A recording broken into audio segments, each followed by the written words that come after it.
Full honesty, this is the third time I've recorded this video, and I'm begging the third time to be the charm.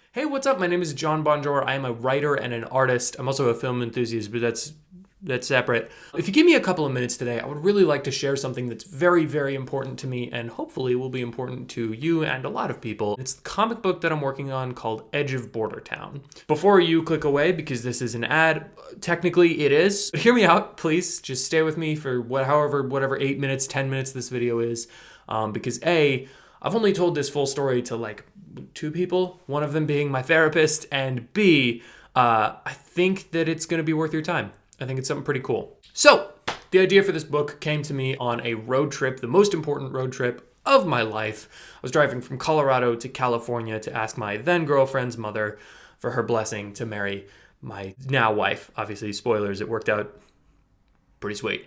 It was about 2 hours outside Denver that I just had this image that came to my mind. It was completely random. I hadn't been thinking about anything. Honestly, I'm always kind of thinking about a story, and weirdly, I didn't have one to think about at that time.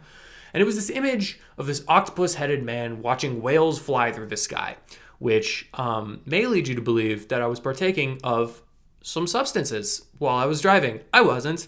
I just have a very active imagination.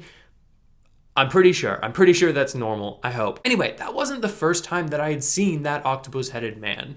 He was actually a stupid joke that I came up with at a church service while I was drawing, because I draw to listen. I called him Taekwondo Octopus, and I'm not proud of that, but also I'm a tiny little bit proud of that. But suddenly on that drive, he wasn't so ridiculous to me. He wasn't a joke anymore. He was suddenly this very captivating character, this stranger. And I started to just kind of process what that might look like. Really cool, kind of crazy, trippy visuals. And he was always in them, just this casual observer. The thing I was struck by was how he still stood out against this crazy splash of color. There was still this, just a heart to this character that I really connected with, and I couldn't figure it out.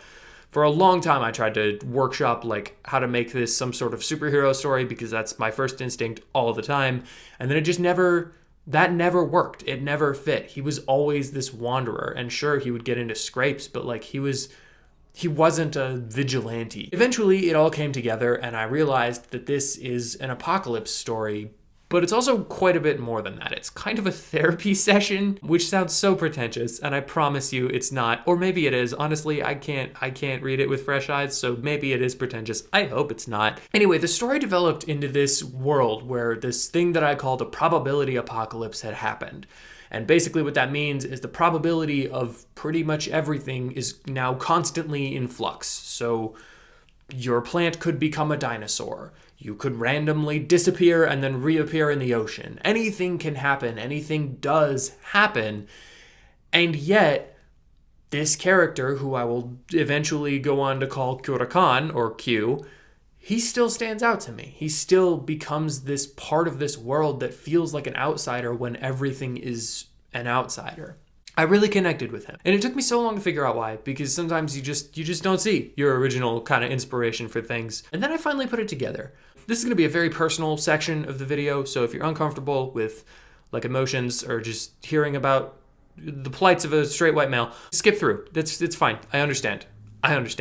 Growing up, I dealt with some very severe depression, stemming from quite a few sources. But mostly, I think the thing that it came from, or maybe this was the symptom, still working that out, I had a deep, deep pornography addiction. I had this deep, dark secret that I couldn't tell anyone, and it was tearing my soul apart. It was not a good time in my life, if I'm being completely honest. It was a true battle in my life, something that made me feel completely unworthy. Since then, I've gone through a significant amount of therapy and counseling, and I am happy to say that I am many, many years past that addiction.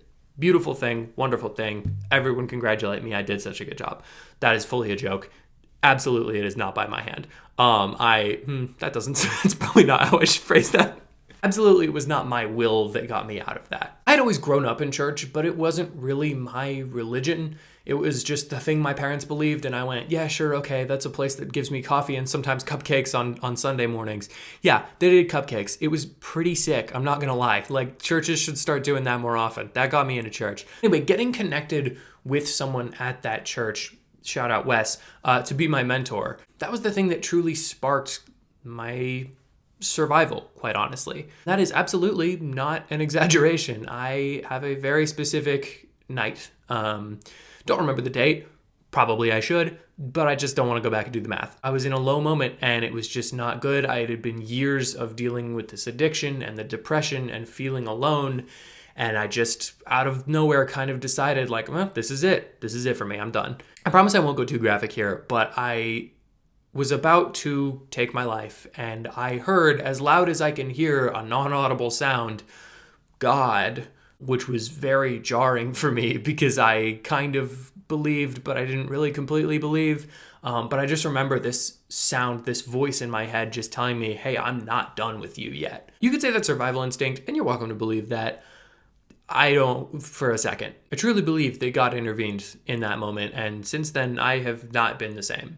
From that moment on, that's when I started to finally go get therapy. I reached out to Wes. I got involved in some things that pulled me out of the hole, out of the depth, and I am so grateful for that moment because my life is so much better than I could even possibly imagine. Anyway, all of that is important for Edge of Bordertown, I promise. I related to Q because he felt like me in a sense. He felt like an observer who had to learn to get involved and to be a part of the world that he's in, all the good and the bad, and not just to let life pass him by. So what is Edge of Bordertown about? At its core, it's about lost people. And it's about people who don't understand the world and don't feel at home in the world.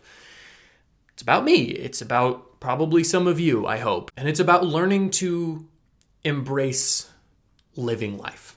So you're probably thinking at this point, why am I telling you all of this? It's not just a sales pitch. I promise. I really promise it's not. I wanted to give some context for why I'm handling this book the way that I am, because it's a little abnormal. Here's my promise to you. Edge of Bordertown will always be free, completely free to read. 100%. There will never be a time that I charge for access to any portion of the story, any chapter, any ending, anything. I will always give you the entire story, Edge of Bordertown, completely for free. And that'll be on my website, johnbonart.com. There's going to be a tab, Bordertown, there already is. It's already up. We're like halfway through the second chapter. I'm saying all of this, I'm promising all of this because at some point, if this does end up taking off and becoming popular, I want you to hold me to that. I want you to challenge me if I ever suggest that I'm going to start charging for it because I never want to. That's the whole point of this, is that this is for everybody. It's important to me and it's important to the world, and I want to share it with the world. I think that that's weirdly what I am called to do. And not in some God spoke to me for this kind of way. Not that I'm telling even a Christian story necessarily, because I'm really not. I'm just telling a story that I connect with, an important one for me. In fact, I hope that you don't hold me to the standard of being theologically accurate, because it isn't. And quite honestly, I'm nobody's theologian, so I just can't live up to that standard. All I can do is tell the story that I feel called to tell. That, by the way, does not mean that I will not eventually sell physical copies. Comics are expensive and comics are expensive to make. So at some point, I do hope for art and eventually Bordertown to be a part of my income, part of what keeps me and my family afloat. But it's not going to be the story. It'll be auxiliary. If you love the story, then buy a t-shirt or whatever, whatever that ends up being. And to that point, I'm gonna ask you for money. I'm so sorry. Don't go. I hate it. I know I hate it too. This is like my least favorite thing. I would rather be run over by a train than ask anyone for help on anything. And I'm fully aware that I should probably work through that. Probably. But I have set up a Patreon. I will link it below. I'll put the link on the screen if I'm able to. What that is just if you have some extra money, if Bordertown means something to you, if this YouTube channel or the posts I make on Instagram, if any of my art connects with you and you want to support it, I would really appreciate it. And that's a place to give me a little bit of money, because people need money to survive.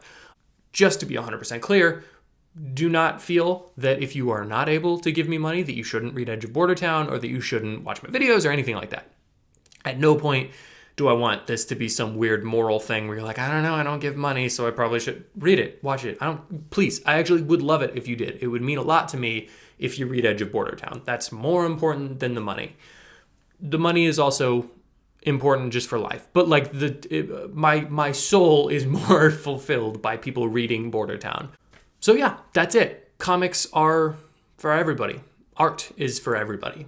And I think it needs to be more that way. So please read Edge of Bordertown. Absolutely, please. Please send this to somebody that you think could get something out of it. Send the book to somebody that you think could get something out of it. Just share if you're able to. I would really appreciate that. And thank you so much for watching this video and going on this journey with me. This is going to be crazy. Thank you for watching this video and checking out Edge of Bordertown. Once again, that is johnbonart.com. I just really appreciate you guys so much. I cannot express that enough. So yeah, keep on keeping on. Also, I'm not your dad. That's usually how I end these, but this is kind of unrelated, but I'm not your dad. I'm not